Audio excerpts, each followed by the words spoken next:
That's too bad. Aloha, Chelsea. I'm so happy to have you here in this Hello. live coaching call. I'm so glad you're here with me today. I would love to start our coaching session with a win. Do you have any wins that you'd love to celebrate in regards to any of your relationships? Anything that you'd love to celebrate? Anything that you've experienced in any relationship that you felt like was a win for you, like a victory in your skills as a in your relationship skills? Probably just recently, I was able to go through the proper steps to find something good about my ex-husband, who I'm trying to raise 3 kids with, and has been extremely difficult. Oh, So being able to see something good about that person, even though we're right in the middle of a lot of really hard, difficult things, just helped me a lot to get stuff off my chest and not be in pain over it like I was. oh, I hear you saying that you are so amazing because you had this opportunity to kind of work through some issues with your ex-husband and the pain that you've been dealing with in your chest, so like your heart, and just having like this opportunity to get this little breakthrough in how you perceive your ex-husband and the way that he is with you. Did I hear that right? Yes. Awesome. Thank you so much for sharing. Congratulations, Chelsea. You are truly an amazing gift to us all. Such a good example and so inspiring. You really are inspiring. I can feel that in my heart. Thank you. So I would love to move on to something that you are experiencing um, that you'd like to work through. That would be something that we could just get done in like a 20-minute coaching call. Just something that has really been hurting you or that you really need some help with. So I feel like lately for me, I get kind of stuck on this like obsessive almost idea about people and like the past that they've lived. And it feels like I can't really like know if it's emotion or if it's reason or what I need to do about that. So like for example, if I hear like this person, you know, this is how they were in their past, or this is like something that they've done. Um, it's like I feel scared that because they've done it once, that it's going to keep happening, Mm, and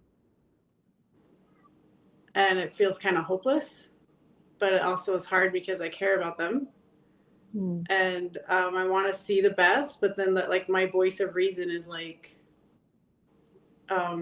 no, don't do it. It's too scary, or you are going to be hurt. So I hear you saying that you are experiencing like a kind of like a push pull between you and somebody in the past, and you're not sure if you can trust them or not, and you're not Yeah, sure if you should be willing to trust them. Do I hear that right? yeah. So a current partner, and I am worried about things that like you either learn about them or that you know about them already, and not Uh, because I want to be like present and I want to okay. judge a person on who they are right now, and not be judging someone on things that they did in the past, whether they were like in the relationship with me or not. Um, Okay. and I didn't know in the moments, I guess, when they were happening, when we were in the relationship, how to kind of like handle it in a good way either, without like just getting mad and being like, then go away. Like I don't want to be around you then at all or whatever. Um, Yeah. so how So do I you hear. like over? Okay. So you're trying to figure out how to overcome this kind of dilemma that you're facing between you and your current partner, or your ex? Well, like, just it is kind of like most people, but when you are considering your current partner and who you want to be with, Yeah. it makes it really tricky. And probably Okay. for So, anyone, just uh present, but not like obsessing on things that seem like they're going to be like, okay, I can't, that's not for me, you know? Like what things okay. actually are valid um, for boundaries in a relationship, I guess. Uh-huh. And then what Okay. things are valid for the partner to just have space and forgiveness and peace. Mm. Okay. So I hear you saying that you're kind of having this push pull between two different parts of you. It sounds like the part that wants to forgive and to believe in your partner, and the part that wants to just kind of um, move on, and you're not sure like what boundaries you should have set inside of yourself. Can you give me an example? So with I'll just say then like with my current partner, there's Mhm. things that I'll learn about like in their past, and Okay. I'm judging them for those things that are in their past. I'm like, Okay. who are you then, and why are you different now? Like, what would make you that way? Mm. And can I trust it, or are you just like being sneaky? Because I've been lied to from Mhm. partners in the past that they're going to like stop a certain behavior, or Mm. that things will be different when I'm like, oh, I should have known, Mm. like this person's like actually stop like, smoking cigarettes. Like they will for a little bit. Okay. But in experience, like people change for a short time, but then they get back to what they know. And Okay. so some of the things that seem like were a part of someone's life, like maybe like just going out, like casual sex, for example, is something that Yeah. Yeah. I'm not about that. And if someone was that way before, Uh-huh. then why would I get like my reason side is saying why would I get involved with that? Because it's probably going to always be an issue, Okay. or is it like an issue of me in the relationship and being able to handle things as they come? Okay, so I hear you saying that, say, so for instance, let's use the example of casual sex. So if you're with a partner, if your partner now is like you're struggling, or with the trust issue between with whether or not they'll continue to be that kind of person that they were in the past with, say, casually sleeping around, and now, and then in the past, it sounds like you had some pain because you tried to get your partner to change, and or they said they would change. They made a promise to you and a commitment to you that they would change. And the change that they committed to doing was, say, quitting smoking. And then now you're in a new relationship, and you don't trust your new partner to step up and be the best version of themselves based upon their beliefs, based upon what they tell you is true, and you're not sure if what they're telling you is actually real or not, and you're afraid of committing because they could make a promise that they will not keep. Did I hear that right? Yeah. Okay, so this is this is a really painful thing to go through, to not know if you can trust somebody. That's what I hear you saying, is that you're experiencing a lack of trust between you and your partner because of a lack of trust between you and a past partner or multiple past partners, right?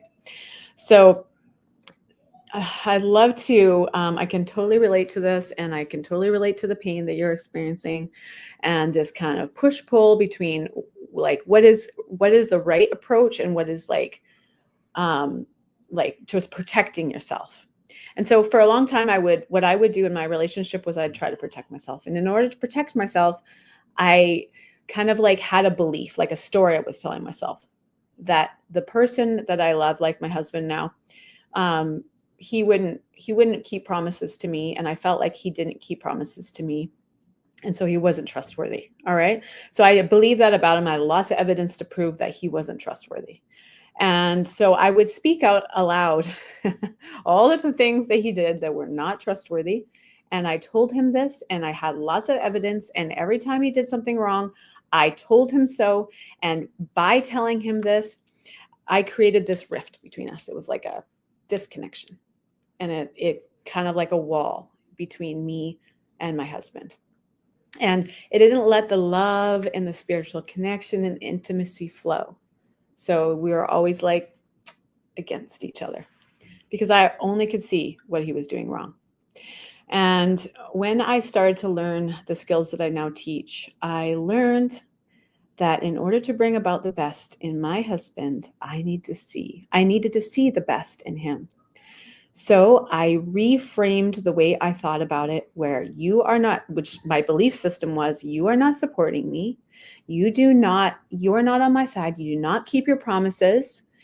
And I took it and I took that statement, you do not support me, you do not keep your promises. And I flipped them upside down and I said, you are so supportive of me and you are so trustworthy. And I said it and I felt it. When I said it, I felt it. And there was this love that took place in that moment of me and my husband connecting. For the first time, I believed in him. I had never believed in him before that. And my belief in him changed everything. And I started to find evidence that he was trustworthy, that he was the kind of person that I wanted him to be. And I gathered that evidence and I stated it out loud. Every time my husband did something for me that was trustworthy, when he helped me with the kids, when he was really connected to me and really intimate with me and snuggled me and loved on me and took me out to meals, and he snuggled our little baby daughter, and when he took me on vacations and trips and we went on adventures, like I just kept gathering evidence that he was who I said he was, and I spoke it out loud. And his eyes lit up, his persona lit up. I believed in him, and he wasn't always somebody that I could believe in. And I believed in him in spite of all the evidence that I had that he wasn't trustworthy. And you want to know what happened? He became the person I wanted him to be. He became more and more of that. He was able to be successful as this loving, amazing, connected, passionate partner. And now what I have with my husband is this deep, loving connection. And I mean it. When I say it, I actually mean it. There for a long time, it was a performance. I felt like I was going through the motions. But then now I can actually look in his eyes. I can touch his skin. I can touch his face. I can love on him, and I really mean it. And I gathered that evidence over the course of time, and he stepped right up to the plate of what I believed about him. And I really did believe, and before that, I believed a negative thing, and he stepped up to the plate in that area. And then when I switched my belief systems, I started to believe a positive thing about him, and he stepped up and became that man right in front of my eyes. And the more evidence I gather that he is the man I want him to be, the more he becomes that man.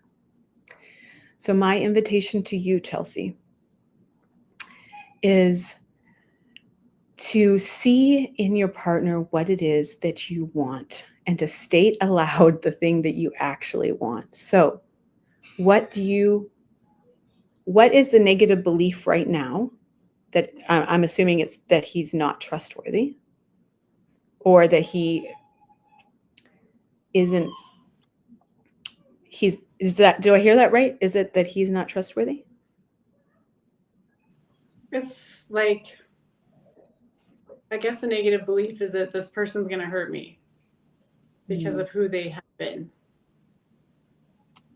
So your negative belief is that he is going to hurt you because of his past actions. Do I hear that right? Yeah. Is there more to that? And then like my like reasonable mind is going like, well, then you're not compatible. And if you're not compatible, like, why, like, don't waste time. But then And then I'm also like not trusting myself. It's kind of an issue of like, can I trust myself, and Mm. knowing that I can make good decisions for myself, because I have brought on a lot of like self misery, I guess, in So being you angry it's at people. so it's not just your partner you're not trusting, it's yourself that you're not trusting. Do I hear Yes. that right? So let's take that belief that we have, that negative belief. Let's start with I don't trust myself to make good decisions in my relationships. Now let's flip that upside down. Now we're going to manifest what you actually want. So what's the opposite of that? I trust myself to make good decisions about my relationships, right? I trust myself to make good decisions about my relationships. How's that feel? It feels good, but then in the back of my mind, I like have this idea that I should just have no relationships. Like Ah. that's safe, right? Like I should just have no one then. So I hear But you saying that you've challenged, like you're pushed and pulled between maybe I should just not have a relationship because that way it will be safe. yeah, And how's that feel? I like the idea, Uh-huh. but I know that there's like so much amazing value in life and having connection with people. And I would love to have like kids with a loving partner that I could raise with a loving partner, and Yes. like Uh-huh. of course old with someone and have someone to travel with and have the adventures with, Mm-hmm. and I am happy on my own too. That's fine. Um, Yes. but it's not very like it's just not super deep. So I hear you saying that you kind of like this idea of being alone, kind of like independent and safe because you feel more like you can trust yourself if you're not having to like deal with the intricacies of like another person's opinion and another person's the way that they behave and not aligning with you perfectly and that kind of stuff. So it's kind of easier sometimes just to be alone because being alone means that you feel safer. Do I hear that right? Yeah. What is your actual vision? Like if you could just get anything you wanted at all, anything at all with your relationships or on your own, like your best case scenario, what would it be? You had a Best magic wand. Here you go. Here's your magic wand. Pick it up. Your fairy godmother has stepped in front of you. What is your best case scenario? My best case scenario is having a loving partner and best friend, and Mm-hmm. having more kids and a big family. Like I love kids and I love families, and Aww. feeling like um, just knowing that there's like security and knowing that I'm loved still, despite like whatever we're going through. I need to feel that I'm physically safe. Uh-huh. So knowing that I'm never going to be, and even like emotionally, because Mm-hmm. I've had experiences in the past where that's really, I've been like in pain because Mm-hmm. of someone else. Can't control like those parts of them that can hurt others. And so Oh, that's really that's painful. best case scenario for me. Like obviously just, and is like having family and kids and having a supportive, amazing partner that, and we both like have the same idea that we're like, we're going to better the world together. You know, Oh, like who doesn't want to be a power couple with someone? That's oh, I awesome. love this. This is such a beautiful vision. Um, Chelsea, your vision is very inspiring and I love it. It's so beautiful. And I hear you saying that the best case scenario for you with your magic wand would be to have a beautiful family, to have more children, to have a big family, to travel, to be unified together as a team, to feel safe and supported, to feel loved and connected. I hear you saying that you want to feel physically safe and emotionally safe, and that in this best case scenario, it's much better than anything else that you can imagine. And so if you had this right now, if you were able to create this, then it would be worth learning the skills necessary in order to achieve it. Do I hear that correctly? Yes. This is very inspiring. Thank you so much for sharing this with me. This is so beautiful. So, my invitation to you is to find the evidence that you are creating this vision for yourself. So, I want you to pick out your journal, pick up a journal, like make a special journal for this. And I want you to gather the evidence of all the times when all the good decisions you've made and all the positive connections you've had with your current or past partners, and just to write down all this amazing evidence that you have been able to create something that's similar to this. And then I want you to write down that positive SFP that we talked about earlier, right? So this beautiful vision, we're going to write down the vision, we're going to state it out loud, okay? So I want you to state it out loud every single day, okay? This positive vision. I want you to gather the evidence and write it down in this journal and state those things out loud to your partner. And as you do this, like what happened with me and James, these things will start coming into your heart. Like they will come into your life. You're literally manifesting this because you are becoming, you are bringing out the best version of another person and the best version of you. So that spiritual love can reach into your heart, touch your heart, heal those broken parts that have hurt in the past, and mend these things just because of your beliefs. Is this something that would be that you feel like you can do? Is Yeah, I this like, have nothing to lose by trying. I do uh-huh. have some questions though, like, so in the moment, is it helpful to like express the fears that I have to the partner, or does that bring out the worst in them? If I'm like, no, I want to tell you this about you because I'm scared of this, or is it better to just like how do those things go so that I'm not bringing more, manifesting more negative stuff? Negativity? Yeah. Okay. That this is a skill of vulnerability. So vulnerability, there's nothing wrong with vulnerability. It's a very powerful skill, and it's extremely important that you utilize it. With vulnerability, there's no blame, there's no shame, there's no attack. So when we state something vulnerably, actually, just this morning, I was being very vulnerable with my husband, and it was like 3 a.m. I had a nightmare, and I was really like the whole bunch of things from the past that we had experienced came up in my nightmare. And I actually woke him up. And I'm like, James, and I was just like trying to get him to wake up. And I was just so sad. And I was like very emotionally distraught. Yeah. And I didn't shame him in that moment. Like I didn't say, oh, you did something wrong or you're a bad partner. I could have done that. I've done that before. But I chose to just be vulnerable and express my fears. I just said I just felt really scared, and I felt really hurt, and I just had all these like nightmares, and I was expressing it from my own perspective, like from not in a shameful way, but like in just I feel pain, I feel fear, I feel vulnerability. And as I did that, James was able to just hold me and love me and be my hero. And as he did that, I wrapped my arms around him, and I felt very safe and protected.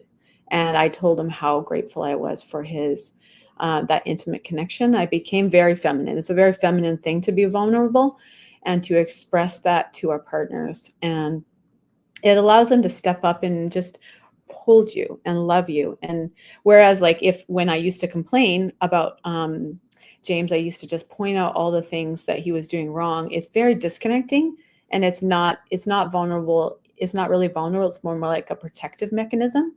And so when we are vulnerable and we open up our hearts to allow them to come in and love us, it creates a connection between the two of us, like a very powerful pull of masculine feminine energy that really connects and bonds us together. And your man, no matter past and present, always wanted to make you happy.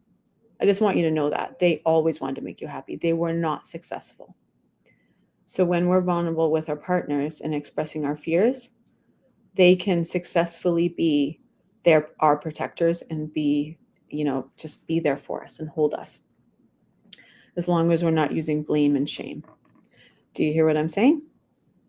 Yeah. So how does that look in a sentence? Like, are we not using the word you? It's just like Yeah. because you're like, I'm scared, like Yeah. in my mind, I'm scared that you're gonna like, Yeah. you're gonna just leave and then, or that you're gonna cheat, or like, I'm Yes. scared, blah, blah, blah. But those are all like you things. So how can I say that for my own self so that it's not blaming and it's Um, not? yeah. So I feel fear right now because of the pain that I've experienced in the past, where I felt unsafe um, from being cheated on. Like the word "you" isn't necessarily something you can't use. It's how you are, like how you're projecting. Like you can kind of pick up the energy of how you're being with your partner by how soft you're being. So when you look into his eyes and there's a softness, you can feel the soft, loving energy. There's no, like, it's in emotional, soft, loving energy. There's a way of connecting to our partners that allows us to be vulnerable without being blaming. Do you think you've felt like this before? Have you had the opportunity to express vulnerability without blame? Do you think you've been able Yes, to like open up? Do you, do you know what I'm talking about when it comes to that energy, that soft I'm sorry. energy? Yeah, for sure. And it's a lot, it is a lot better to just be like, like that's like apologizing and expecting nothing from an apology. And I've been there before. Like, I'm sorry. And you Yeah. can take it or leave it. I want you to know, like, I am sorry. And even though I'm like, but you did this, that, like, that could be somewhere in the back of your mind, but it's just like, that's it. All I can do is say sorry for what I've done. And that's it. Yes. That's all I can do. Only, yeah, you're the only one with the power. There's no one else who's in charge except for you. So how you show up is where your power lies. So in that softness, in that soft apology, in that soft vulnerability, in that soft femininity, that's where the love steps in. And that's where you feel the connection. And then the walls fall down and the miracles start to happen. So how does that feel to you? Like, what is your takeaway from today?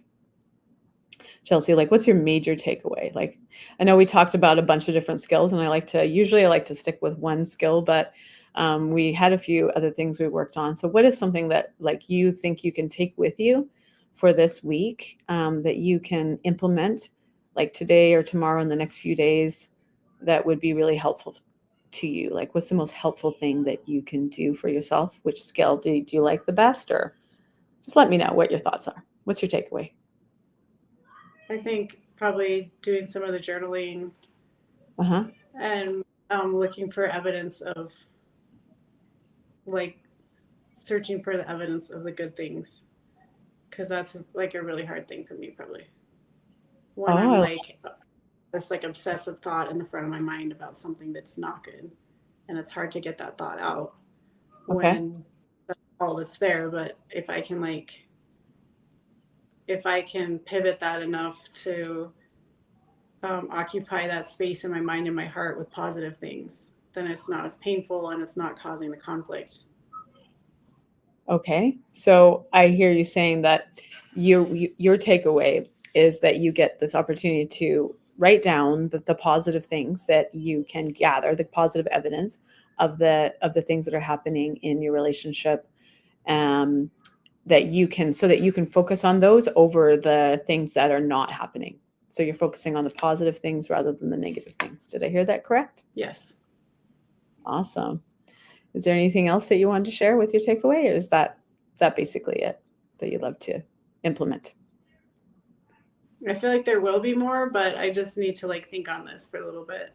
Yeah, I love that. I love to stick with one skill or maybe two. Sometimes I like to use two at the same time, but if I just stick with one, it really helps me stay focused on the things the way that I can show up as the best version of me, and then I can implement those things right away.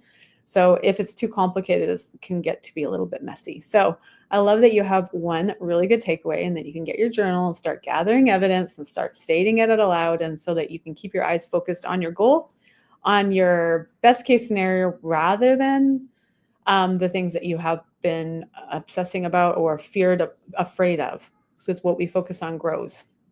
So thank you so much for sharing that with me, Chelsea. Yay! And what can I acknowledge you for today? I'd love to acknowledge you for anything that you feel like you've been able to accomplish in the relationship sphere, and that can include the relationship with yourself.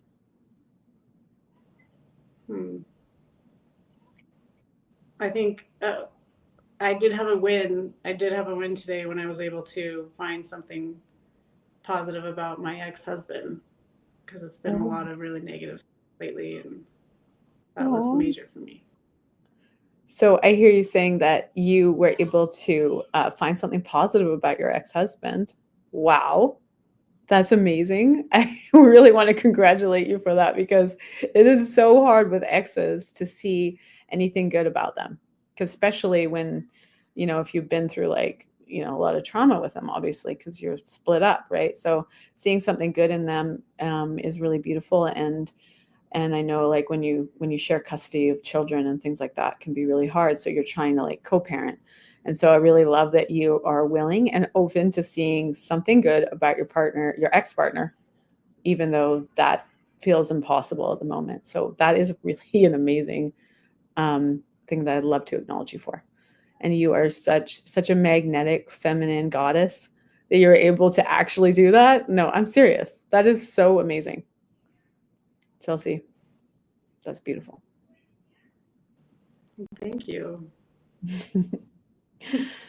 Well, thank you so much for being on this coaching call with me today. And I'd love to hear how it goes next week, and the next time we get to chat. I would just love to hear how it goes. I'd love to share with you any wins that you have in the future. So thank you so much for being here with me. Yeah, thank you. All right. Well, I guess we're going to end this live, and we appreciate you all for being here. And aloha. Bye-bye.